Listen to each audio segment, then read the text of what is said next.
তুমি যদি তোমার চাকরিটাকে নিরাপদ রাখতে চাও তাহলে এই ভিডিওটা কিন্তু তোমার জন্য। 2026-এ কোন কোন স্কিল ভীষণ ইম্পর্টেন্ট চাকরিটাকে নিরাপদ রাখার জন্য আর রেলিভেন্ট থাকার জন্য। দেখো, তুমি যদি ভাবো যে 2026-এ শুধু ডিগ্রি আর এক্সপিরিয়েন্স দিয়ে তুমি তোমার চাকরিকে নিরাপদ রাখতে পারবে, তাহলে তোমার জন্য একটা খারাপ খবর আছে। 2026-এ প্রচুর লোক তাদের চাকরি হারাচ্ছে, প্রচুর লোক তাদের চাকরি হারাবে যদি তারা এই 5টা স্কিল না জানে আর এর ব্যাপারে অ্যাওয়্যার না হয়। তাই এই ভিডিওটা কিন্তু তোমার জন্য অবশ্যই ইম্পর্টেন্ট যদি তুমি জব করো। 2026-এ একদিকে যেমন হাজার হাজার লোক চাকরি হারাচ্ছে, চাকরি হারাবে, অন্যদিকে কিছু লোক কিন্তু ভীষণ ইম্পর্টেন্ট হয়ে যাবে তাদের অর্গানাইজেশনে। আর এই যে ডিফারেন্সটা ক্রিয়েট হবে, এটা ক্রিয়েট হবে এই 5টা স্কিলের জন্য। যারা এই 5টা স্কিল জানবে, এর ব্যাপারে অ্যাওয়্যার থাকবে, তারা অনেকটা সামনের দিকে এগিয়ে যাবে, তারা খুব ইম্পর্টেন্ট হয়ে যাবে অর্গানাইজেশনে। আর যারা জানবে না তারা পিছিয়ে যাবে। তাই এই ভিডিওটা কিন্তু একদম মাস্ট ওয়াচ যদি তুমি জব করো, যদি তুমি একটা এমএনসির সাথে অ্যাসোসিয়েটেড থাকো। এটা স্কিপ না করে পুরো ভিডিওটা মন দিয়ে শুনো আর তোমার বন্ধুদের সাথে শেয়ার করতে ভুলো না। Number 1, AI literacy. এআই কে ব্যবহার করতে পারা, এআই এর ব্যাপারে জানা এবং সেটা ব্যবহার করে কোম্পানিকে রেজাল্ট দেওয়া। দেখো, যখন মার্কেটে কম্পিউটার এসেছিল তখন যারা কম্পিউটার জানতো তারা কিন্তু তাদের কাজের জায়গায় অনেক এগিয়ে গেছিল, তারা প্রমোশন পেয়েছিল, তারা তাদের জবটাকে সিকিউর করেছিল। আর যারা জানতো না তারা পিছিয়ে পড়েছিল। তেমনি বর্তমান যুগে এআই জানাটা কিন্তু অপশন না, এটা মাস্ট। তো তারা এআই এর ব্যাপারে জানবে, এআইটাকে ব্যবহার করতে পারবে, এআই লিটারেসি অবটেন করবে, তারা কিন্তু তাদের কাজের জায়গায় অনেক এগিয়ে যাবে। আর এআই জানা মানে কিন্তু শুধু চ্যাট জিপিটি জানা না। এআই জানা মানে তোমাকে ক্লড জানতে হবে, তোমাকে ক্যানভা জানতে হবে, তোমাকে সিনথেসিয়া জানতে হবে, তোমাকে চ্যাট জিপিটি জানতে হবে, তোমাকে কো-পাইলট জানতে হবে। তো এরকম ডিফারেন্ট এআই টুলস আছে যেগুলোকে নিয়ে কিন্তু তোমাকে এক্সপ্লোর করতে হবে, তোমাকে অনেক নলেজ গেইন করতে হবে আর সেইগুলোকে এফেক্টিভলি ইউজ করতে হবে তোমার কাজের জায়গায়। যে পিপিটিটা বানাতে তুমি আগে এআই আসার আগে 1 ঘন্টা কি 1 দিন 2 দিন সময় নিতে, সেই কাজটাই কিন্তু এখন তুমি আধ ঘন্টা 45 মিনিট কি 30 মিনিটে করতে পারো এআই এর সাহায্য নিয়ে। তাই এটাকে কিন্তু ব্যবহার করতে জানতে হবে। আর এটা যদি তুমি ব্যবহার করতে না পারো তাহলে কিন্তু তুমি অনেক পিছিয়ে পড়বে। এআই দিয়ে রিপোর্ট লেখা, এআই দিয়ে ডেটা অ্যানালিসিস করা, এআই দিয়ে মেল ড্রাফট করা, এআই দিয়ে তুমি প্রেজেন্টেশন বানাতে পারো, এআই দিয়ে তুমি এক্সেল শিটে ডেটা অ্যানালিসিস করতে পারো।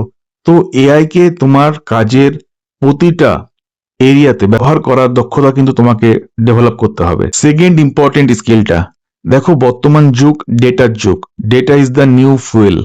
ওকে, তো তোমাকে ডেটা পড়তে জানতে হবে এবং ডেটাকে ব্যবহার করতে জানতে হবে। প্রতিটা অর্গানাইজেশন, প্রতিটা বড় কোম্পানি, তারা ডেটা অ্যানালিসিসের উপরেই কোনো ডিসিশন বিল্ড করে, কোনো ডিসিশন নেয়। তারা কিন্তু র্যান্ডম কোনো সিদ্ধান্ত নেয় না, তারা ডেটাটাকে অ্যানালিসিস করে, করে তারপরে তার যে আউটকাম আসে তার উপরে ভিত্তি করে তারা ডিসিশন তৈরি করে। তাই তুমি তোমার কোম্পানির যে ডিপার্টমেন্টেই থাকো না কেন, সেটা সিকিউরিটি হোক, সেটা এফএম হোক মানে ফ্যাসিলিটি ম্যানেজমেন্ট, অথবা সেটা রিয়েল এস্টেট হোক, অথবা সেটা এইচআর হোক, অথবা সেটা ফাইন্যান্স হোক, যে কোনো ডিপার্টমেন্টে তুমি থাকো না কেন, সেখানে কিন্তু তোমাকে ডেটা অ্যানালিসিস করতে জানতে হবে, ডেটা পড়তে জানতে হবে, ডেটাকে ব্যবহার করতে জানতে হবে to take right decision, accurate decision for your department, for your organisation.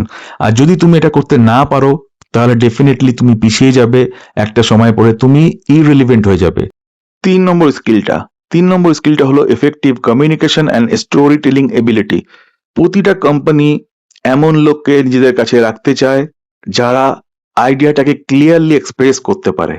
ধরো তুমি খুব ভালো একজন ওয়ার্কার এবং তোমার মাথায় দারুণ দারুণ ইনোভেটিভ প্রবলেম সলভিং আইডিয়াস আসে, but you are not able to communicate that properly, you are not able to execute that properly, you are not able to express that idea properly, তাহলে কিন্তু তুমি পিছিয়ে যাবে। সো কমিউনিকেশন আর story telling is very very important. ধরো একটা meeting হচ্ছে, সেই মিটিং এ everyone is discussing about problem and now you are telling a solution, you are sharing a great idea, but if you are not able to express that, যদি তুমি এক্সপ্রেসই না করতে পারো, আইডিয়াটাকে ঠিকভাবে প্রজেক্ট না করতে পারো, তাহলে কিন্তু তুমি পিছিয়ে যাবে, তোমার আইডিয়াটা অন্য কেউ চুরি করে নেবে। তাই এফেক্টিভ কমিউনিকেশন আর story telling is very very important to grow in an organization. এইবার যে স্কিলটার কথা বলবো সেটা হলো 4 নম্বর স্কিল। 4 নম্বর স্কিলটা কি? 4 নম্বর স্কিলটা হলো problem solving and critical thinking. প্রতিটা কোম্পানি এমন লোকজনদেরকে খোঁজে যারা তাদের প্রবলেমটাকে সলভ করতে পারবে। Okay, see, no one likes whistle blower, no one likes problem creator. তো কোনো কোম্পানি পছন্দ করে না যে তুমি শুধু প্রবলেমের ব্যাপারেই কথা বলবে, তুমি শুধু অসুবিধার ব্যাপারেই কথা বলবে। কোম্পানি রাদার তাদেরকে পছন্দ করে যারা প্রবলেমের সলিউশন দেয়, যারা ক্রিটিক্যাল থিঙ্কিং দিয়ে কোনো প্রবলেমকে জাস্ট সলভ করে দেয়। তো তুমি যদি নিজের ভিতরে এই স্কিলটাকে ডেভেলপ করতে পারো, problem solving and critical thinking, তাহলে তোমার ডিমান্ড অনেক বেড়ে যাবে, সবাই তোমাকে নিতে চাইবে।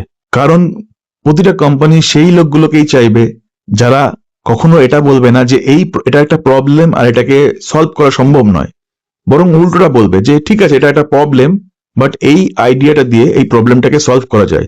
আর তারাই ভবিষ্যতের কর্মী হবে যারা প্রবলেম সলভার আর ক্রিটিক্যাল থিঙ্কার। নাম্বার 5 স্কিলটা বর্তমান যুগে ভীষণ ইম্পর্টেন্ট আর রিলিভেন্ট। তুমি কোম্পানির যে কোনো ফিল্ডেই থাকো না কেন, যে কোনো ডিপার্টমেন্টেই থাকো না কেন, তোমার cyber security awareness, cyber security literacy থাকাটা মাস্ট। এটা ভীষণ ইম্পর্টেন্ট। দেখো, তুমি যদি একটা ফিশিং মেলকে আইডেন্টিফাই না করতে পারো, তুমি যদি তোমার ডেটাটাকে সুরক্ষিত না রাখতে পারো, যদি তুমি তোমার পাসওয়ার্ডটাকে সুরক্ষিত না রাখতে পারো, তাহলে কোম্পানিটা ইভেনচুয়ালি একটা বড় লস, একটা বড় ট্রাবল ফেস করবে। তো you must know how to safeguard your data, how to safeguard your password, your credentials, and how to read the phishing mail. এই যে সাইবার সিকিউরিটি থ্রেট, এটার থেকে সাফার করছে সব কোম্পানি, হাজার হাজার কোম্পানি সাফার করছে। তাই প্রতিটা কোম্পানি সেই সব এমপ্লয়িজদেরকে ভ্যালু করবে যারা কিন্তু কোম্পানির ডেটা প্রোটেক্ট করতে সাহায্য করবে, কোম্পানির ডেটাটাকে সবসময় সেফগার্ড করতে পারবে। বন্ধুরা, 2026-এ সফল হওয়ার জন্য শুধু কঠোর পরিশ্রমই যথেষ্ট নয়, অভিজ্ঞতাই যথেষ্ট নয়, ডিগ্রি যথেষ্ট নয়। এই যে 5টা স্কিল আমি তোমাদের সাথে আলোচনা করলাম থ্রু আউট দ্য ভিডিও, এই 5টা স্কিল কিন্তু তোমাদেরকে জানতেই হবে, আদারওয়াইজ তোমরা পিছিয়ে যাবে, একটা সময় পরে তোমরা ইররিলেভেন্ট হয়ে যাবে। তো AI literacy is very important, data analysis again it is very important. Third হচ্ছে communication and story telling is very important. 4 হচ্ছে problem solving and critical thinking is very important. আর 5 হচ্ছে IT security, cyber security awareness. এই 5টা skill ছাড়া তোমরা কিন্তু একদমই আউটডেটেড হয়ে যাবে এবং একটা সময় পরে তোমাদের প্রয়োজন ফুরিয়ে যাবে তোমাদের কোম্পানিতে। তাই তোমরা যদি তোমাদের জবটাকে বাঁচাতে চাও, প্রমোশনের কথা ভুলেই যাও, যদি জবটাকে বাঁচাতে চাও, সেফগার্ড করতে চাও নিজেদের জবটাকে, then you must learn this skills within next 12 months for sure. এই স্কিলগুলো যত তোমরা দ্রুত শিখে নেবে, তত তোমরা নিজেদেরকে আপ টু ডেট রাখবে এবং রেলিভেন্ট থাকবে। এটা বলেই আমি আমার ভিডিওটা এখানে এন্ড করছি। যদি তোমাদের মনে হয় যে এটা একটা ইম্পর্টেন্ট মেসেজ যেটা আমি এই ভিডিওতে শেয়ার করলাম, তাহলে প্লিজ তোমরা লাইক করো, শেয়ার করো। আর তোমাদের যদি কোনো মতামত থাকে, তোমাদের কি মনে হয় এই 5টা স্কিলের ভিতরে কোন স্কিলটা সবচেয়ে বেশি ইম্পর্টেন্ট জানা আর শেখা to stay relevant in your organization, সেটা প্লিজ কমেন্ট করে জানাও। আর তুমি কেন এরকম ভাবো সেটাও প্লিজ কমেন্ট করে জানিও। আর যদি তোমাদের মনে হয় যে তন্ময়দাকে সাপোর্ট করা যায়, then please do subscribe to talk to Tanmoy, and please help to grow more, to reach more people.